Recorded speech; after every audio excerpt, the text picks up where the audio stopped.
Every second, every minute, every day, news is breaking, events occur, and there are new developments. At Signature TV, we follow these stories objectively, bringing all sides without bias, explaining the complex issues, breaking down the numbers, and investigating the issues behind the news. Anywhere and everywhere, near or far, wherever the news is, we will be there. Signature TV. News in your pocket.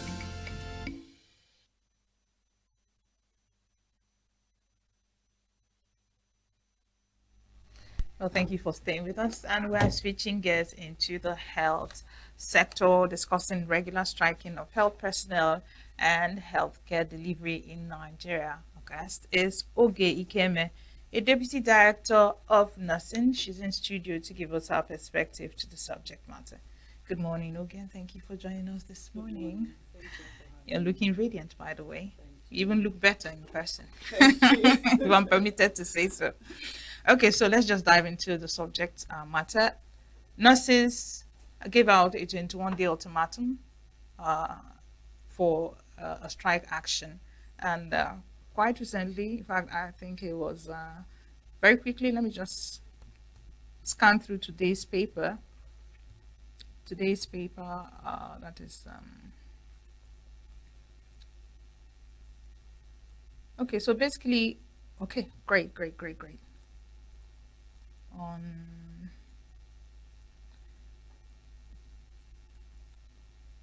Okay, almost there.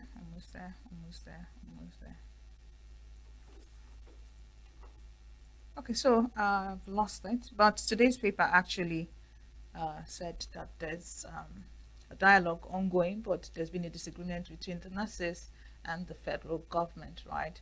What actually led to this, ultimatum, given the fact that I think resident doctors also gave out that one ultimatum for strike action? Was it related, or what really caused this?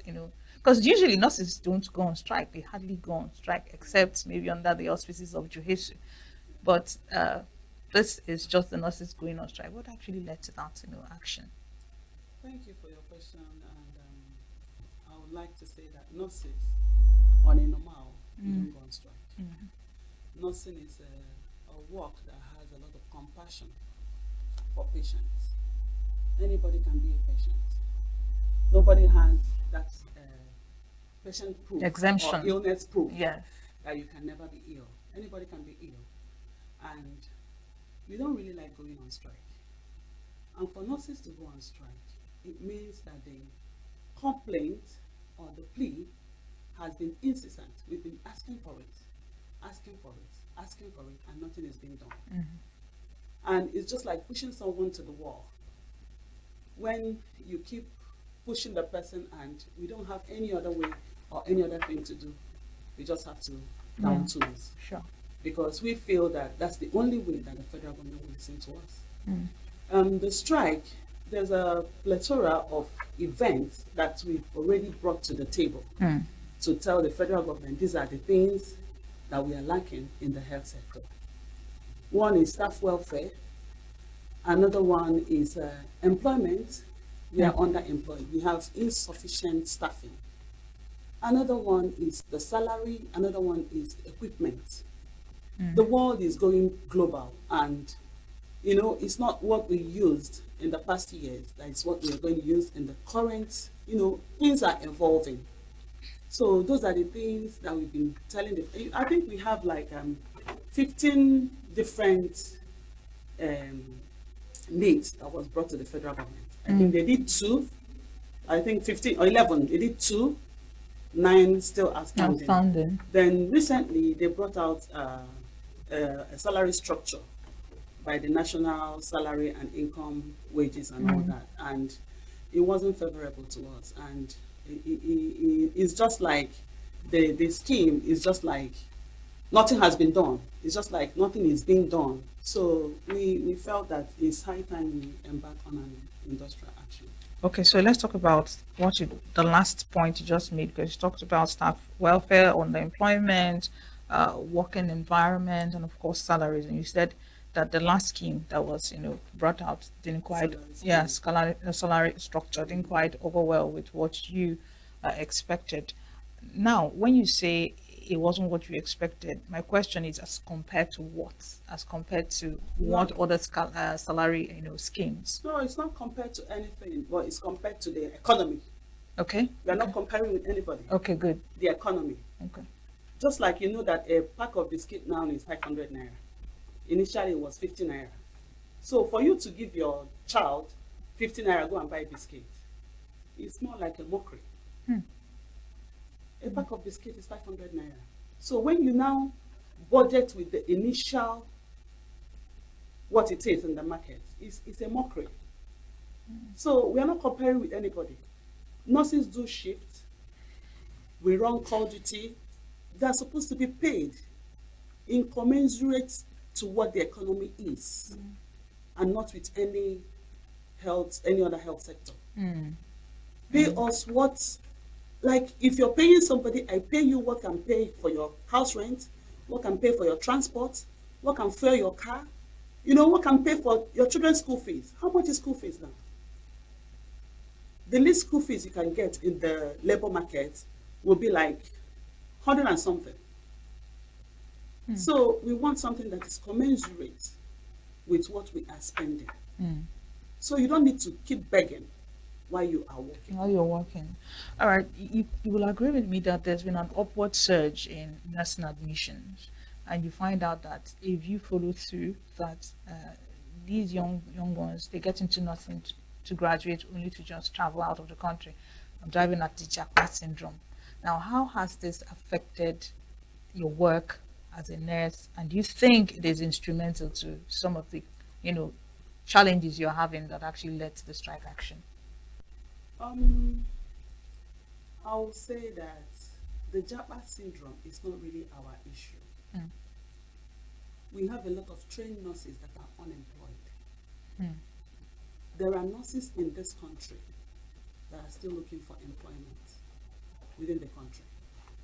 Most people that leave the country, there's an exodus of nurses leaving the country. It's not because of, basically, most people don't leave because of, they want to jabber. Most of them leave because the working environment is not satisfying. The salary is not satisfying. You can't be talking with your colleague that is outside the country and the person is telling you the new thing that is being done. Have you heard about robotic surgery? And we are still doing an open and closed surgery. So that's what we want. If the country is good, I don't think anybody wants to live here. If the country, there's nothing like home. But we want the home to be conducive.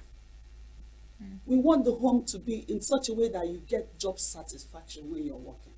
Absolutely. When you talk about robotics, I think maybe you're going too far. But can we talk more on conducive work environment as regards to what the government is able to do, but they are not doing? So what other, things can you look at and say, okay, because this is not in place, where our work environment has become unconducive or things like that? Because robotics seems like light years away, from where we are standing. Where we are, yes, absolutely. Considering, okay, when we are talking about the things we need to work with, in developed countries, they have digital X-ray. You can just get it by the patient's bedside. Point of care. Yes. In developed countries, you have, when you need, like now, in this country now, if you need, do you know that there are some patients that have dialysis just by the side of their bed? But we can't have it here. You have to go to dialyzing room. So we are still far, but at least let's make it closer to what it is outside. Some investigations, you need some investigation, you have to travel to go and get those investigations. Why can't we have it here? We can do it if we prioritize healthcare in this country. It's a matter of calling something a priority. If we make it a priority, we'll get it done. How has interdisciplinary rivalry in the health sector, contributed to some of these challenges that the nurses are facing? Because I do remember, I think it was in pharmacy that they were giving a consultancy cadre, something like that. But some other health professionals said no, it's not, shouldn't be obtainable with pharmacy. Should be theirs exclusively. Now, do the nurses go through this sort of rivalry, and how has it actually contributed to some of your challenges in the health sector? What I really say is a rivalry issue because in health sector there's no particular field that is more superior than the other. Okay. Okay. In working, it's an interdisciplinary approach. We all work together. Just like saying that, okay, maybe your janitor is of no relevance. Yeah, it's not relevant. When this table is not clean for 1 week, you see the relevance. So we work together. To get the patients the best kind of care they need, we need that interdisciplinary collaboration. And that's how we work. I don't think it's a rivalry thing. I think everybody is fighting for their own cause. If there's anything you have to do for us, do our own. It's not like we are peeping into okay, they did this for this person. No, everybody has their own career path. Exactly, and they're asking for what they want. Okay. So I don't think it has to do with something like from your perspective. Rivalry issue, yeah. All right. So it's true that nurses hardly strike, but we can't say that this is the first time that nurses are going on strike. Now, each time that, and I believe you've been in the system long enough to have experienced at least one or two other ones. Now, would you say, or how would you say that these actions have affected your patients, adversely or otherwise? Of course. The challenges and the downs of going on industrial action is enormous. Whenever we go on strike, there's increased morbidity and mortality. What does that mean? Patients die. The ones that are sick, that are supposed to get health care, they don't get health care. The condition gets deteriorated. So whenever there's an industrial action, we are not happy about it because we also can be a patient. We want to stay with our patients. But when you see that the government is not giving in with our demands, we lobby. We ask them. We bring it to the table. These are the challenges we're having. Help us, do this thing for us so that we can have that zeal and that job satisfaction when we're working. And whenever we're back on strike, patients die. That's the morbidity. Patients die. In fact, we go on strike like we are turning back and like, am I leaving this my child behind? How can I leave this child? Because you're already emotionally connected to some of your patients. You want them to get better. And you see a patient is improving. You're looking forward to the next thing. And they tell you that you can't keep working. And you can't go against the rule. When you say they tell you can't keep working, what exactly happens when nurses go on strike? Are there skeletal services, or is there a way your shift is restructured, or nurses are just pulled out and yanked out of hospitals? Once there's a strike, everybody leaves the hospital. Wow. Everybody leaves the hospital. The patient is in the ward. The doctors can come in and work. Any other person can come in and work, but we are not there. What do nurses do in the wards, really? Because we know what they do, but I want you to be explicit about it. Is it in giving timely medications, changing their shifts? What exactly do nurses do, of which when they leave, those things are left unattended to? Okay, I will tell you that the nurse is like, is multi, how do I put it? We are the patient's advocate. You know, the doctor comes in, gives a prescription, we give the drug, we monitor the side effects. We know when the patient is progressing and when the patient is deteriorating. We call the attention of the doctor. We call them and say, this patient, I think you need to further investigate this patient. We are not getting the expected outcome from this patient. We are there 24/7. We monitor, we make sure the medications are working, we do the dressing, we do a lot of things. If we are the eye of the hospital. The nurses are the eye of the hospital. So when the nurse is not there, the doctor can be there all the time. When the nurses are not there, things will go wrong. Because most of the time, it's us that the patient see as someone they can talk to. The doctor might come, we are on ward round, they ask patient and all that, yes. But we delve more into their, you know that some patient can be in the hospital. The problem is not the medical issue that you're seeing. It has some home issues. It has some social life issues. It has some issues. And it's when you're interacting with this patient, you get those informations and you bring them together. When you're treating a patient and the patient has other things that is bugging the patient, you won't get a headway. Regardless of the intervention. Exactly. It might be the home front. Okay, take for instance, if I'm treating an asthmatic patient and back in the home, the patient is living where they are producing a paint company. The patient keeps coming in with asthma. On the course of treatment, we find out where are you living, how is the home front, and all that. That is how we get those information. Without the doctor, we are treating this patient is going back to that place. So we need to do something for them. So nursing is not just about taking the temperature, doing the dressing. There's more to nursing. There's more to nursing. Wow, interesting. Has there ever been a scenario, because I know it has happened with other health workers, where they go on strike, their salaries are withheld, then maybe ad hoc staff are brought in to replace them. Has that ever happened with the nursing, striking situation, or do you even anticipate it happening? And if it eventually does, what would be the way forward for the nurses? We've lost 3 months' salary at one point because of industrial action. You don't say. Yes. 3 months. Yes. And nurses cannot be replaced. No, with community health workers? Nurses, when I say nurses cannot be replaced. When we go through the university training, through the nursing training, you acquire knowledge, you acquire skills. And those skills is not something that you can just, pass on to someone else. It's called critical thinking. There are some things you see, you know the next move to do, you know what not to do, you know how to handle it. So if you like, get an auxiliary, get anybody, tell that person every morning you have to lift this cup, the person lift the cup. Why are you lifting the cup? No reason for that. But in nursing, we have reason, the rationale. Why is this thing done like this? What happens if it's not done like this?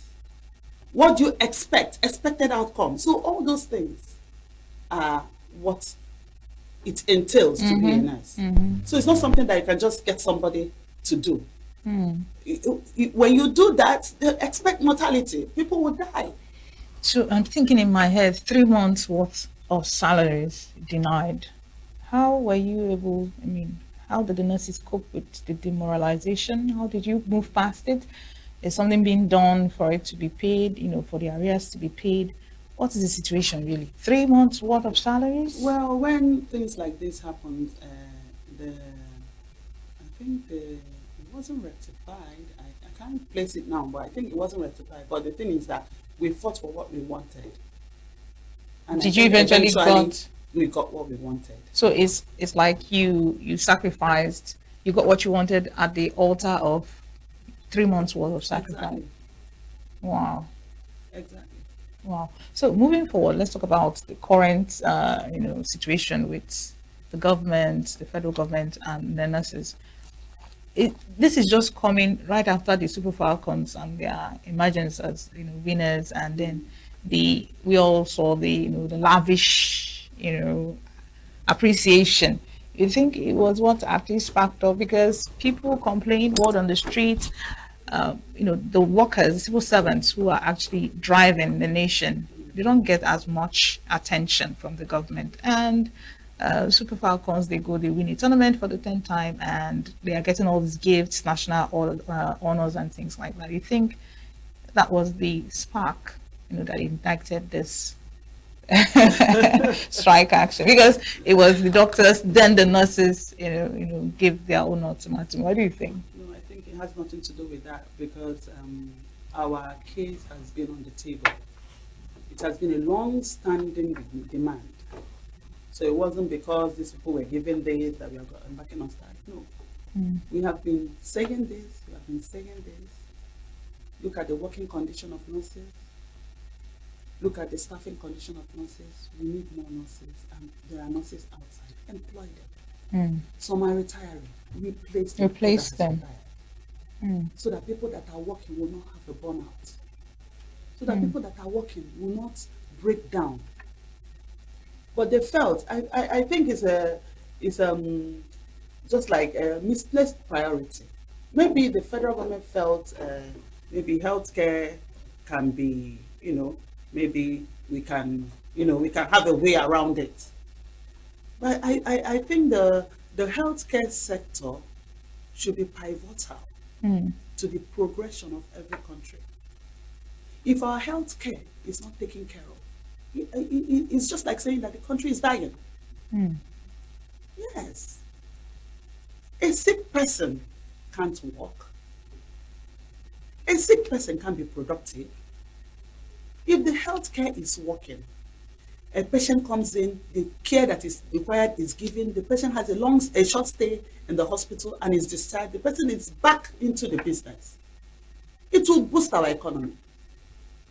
Even the hospital generates funds for the federal government. So why wouldn't they put in more into it to make sure that it stands? Healthcare is very, very important everywhere in the world. We can't overemphasize the importance of healthcare. So our strike has nothing to do with the people that were, appreciated. They did well. I appreciate them. They did well. I like what they were given. It has nothing to do with that. It has been a long-standing thing. I think this has been since 2015 or 2022.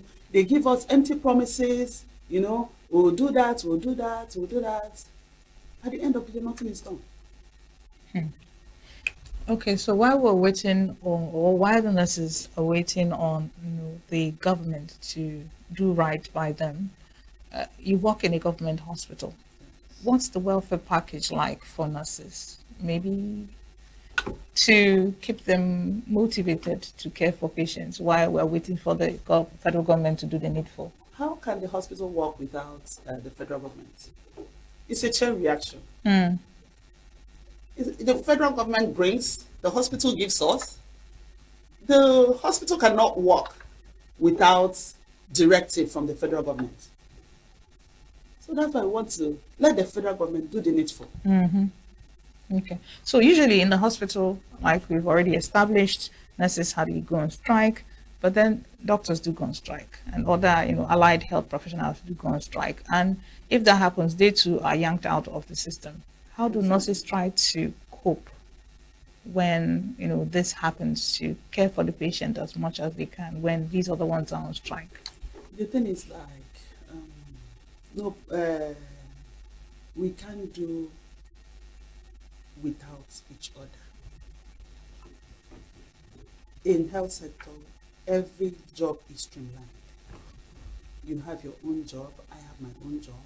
We come together and we achieve a common goal. When the doctors are on strike, it affects our work too. Even when the janitors are on strike, it affects the whole place is filthy. So we can't say that we are comfortable when the doctors go on strike. No, their impact is felt. And the doctors can't say they are comfortable when nurses go on strike. Our impact is felt. So I feel that the federal government should, put in more efforts in funding the health sector so that all these strikes will be a thing of the past. All right. So when finally, actually, because we are running out of time, when nurses eventually strike, something just came to my mind now. When nurses strike, what happens to the health system? It sounds like a topic for a public lecture. Yes. So if they want to write it down. Okay, so when you eventually strike, there's a possibility that patients may leave the hospital to get care elsewhere. Do you think this can actually cause a spike in patronage of, traditional, medicine attendants and things like that. Do you advise your patients, if you're leaving, please try and go to this place, avoid that place? Is there any sort of what's the word, onboarding of some sort, so that they can go to the right place rather than just leave themselves to, whatever practitioner or available? You know that people seek medical help according to their knowledge and level of knowledge. Some people, even when the hospital is still there, they go to traditional medicine places. They believe what is happening to them is more spiritual than physical. But people that already has the knowledge knows where to get help. I know when I get to the hospital, they will treat me, they will know what is wrong with me, and I'll get better. You can't advise them otherwise. They already know where to seek help. And that is why when we go on strike, it's like they are disorganized. Though some might go to private hospitals, but you don't have control over it. No, what I'm saying is that you can't, the kind of care you get in private hospital cannot be compared with tertiary hospital. Really? Of course. In tertiary hospital, it's just like you can have 10 doctors to see you, and you're paying for just one care. But in private hospital, maybe I know how to take care of simple common surgeries, appendicitis and all that. When you have complications, they bring you to tertiary hospital. So the care is not the same. There may be other things that the patient will benefit from in tertiary hospital. It's unquantifiable. So when these kind of things happen, some of them, that's why I talked about morbidity. They go to private hospitals, the care is not the same with tertiary hospital. It's limited, that's the word. It's limited. Wow, thank you so much, Ogi Keme. Do you have any parting shots, any advice to your patients, to your colleagues before we wrap it up? Well, I would say to the masses in general, we are not happy we are on strike. We never want to embark on strike. And we are pleading with the federal government to listen to us ASAP. So CP. I'm sure they are listening. Thank you so much, Ogi Keme. Thank you for your insights on today's show. All right, thank you for your time too, for staying with us thus far. Don't go anywhere. New Day continues after this break. Get plugged into the heartbeat of entertainment on The Hub, your ultimate show on e-vibes. From trending stories and social media drama to top charting music, must-watch movies and exciting moments from the world of arts, we've got it all. Join us for unmissable conversations with your favorite entertainment personalities, plus fun segments every week. So I should try harder. So okay, I don't know that one. Outfit of the day. Oh, I don't do that. That's some Gen Z stuff. Oh, now you say it's a Gen Z stuff. It's everything you love about entertainment, served fresh every week at 1 p.m.